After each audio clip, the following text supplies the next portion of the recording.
Long ago, in a village nestled between vast towering mountains, lived a wise old chief named Kofi.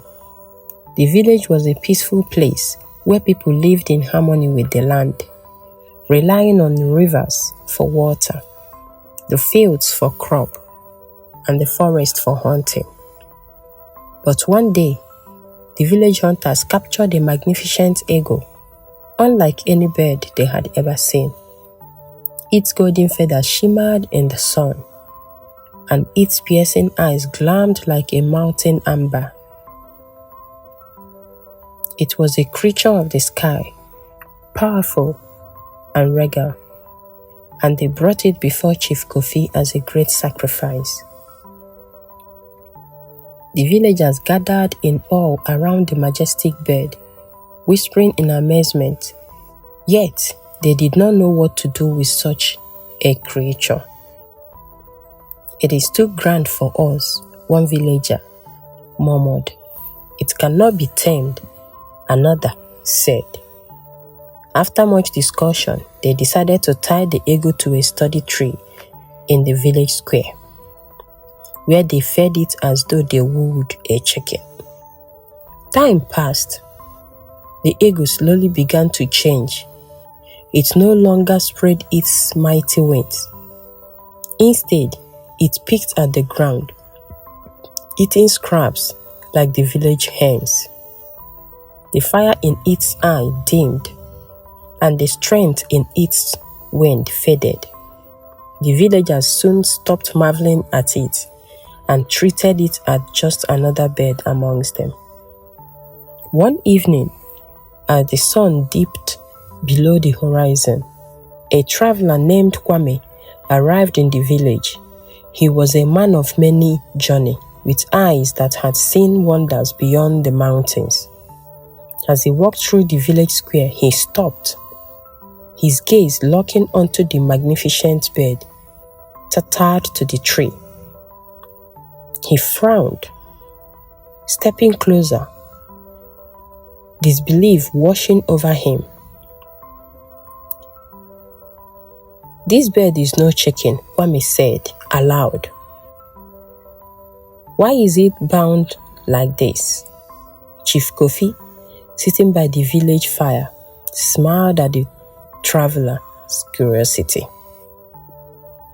"Oh, my friend, it may have once been an eagle, but now it is one of us. It has forgotten how to fly." Kwame turned to the chief, his voice calm but firm. "An eagle will always be an eagle. No matter how long it lived among chickens, it will always carry the sky in its heart."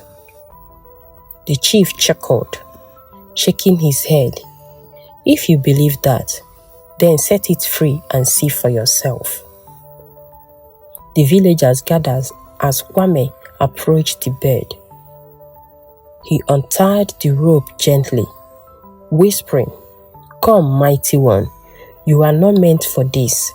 He lifted the eagle onto his arm and carried it beyond the village, where the land sloped upwards towards the towering cliff.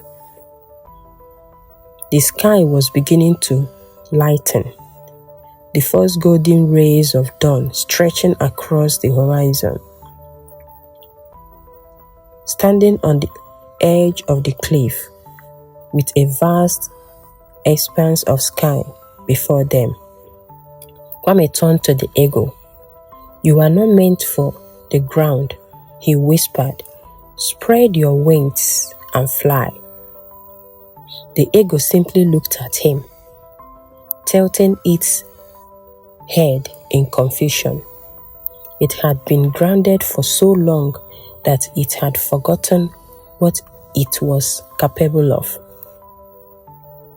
Kwame took a deep breath and stepped forward, holding the bird high. "You are an eagle. The sky is your home." The wind hollowed around them, and for a long moment nothing happened. Then, trauma passed through the eagle's body. It stretched its mighty wings, uncertain at first, but as the sun bathed its golden feathers in light, something deep within it awakened. It flapped its wings once, twice, then leaped from Kwame's arm. For a moment, it plummeted the villagers, gasping in fear.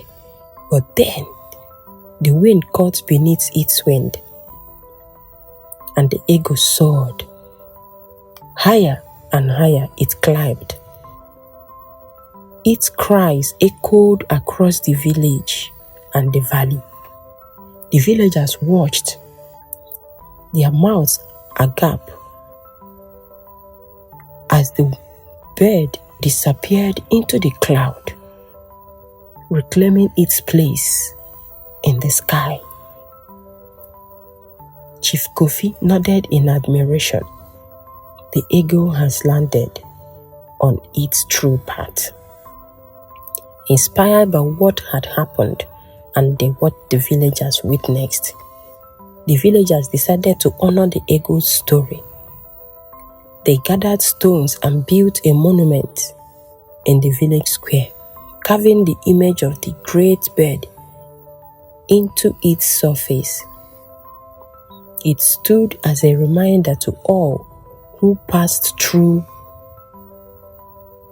a lot. No matter where life may take you, never forget who you truly are.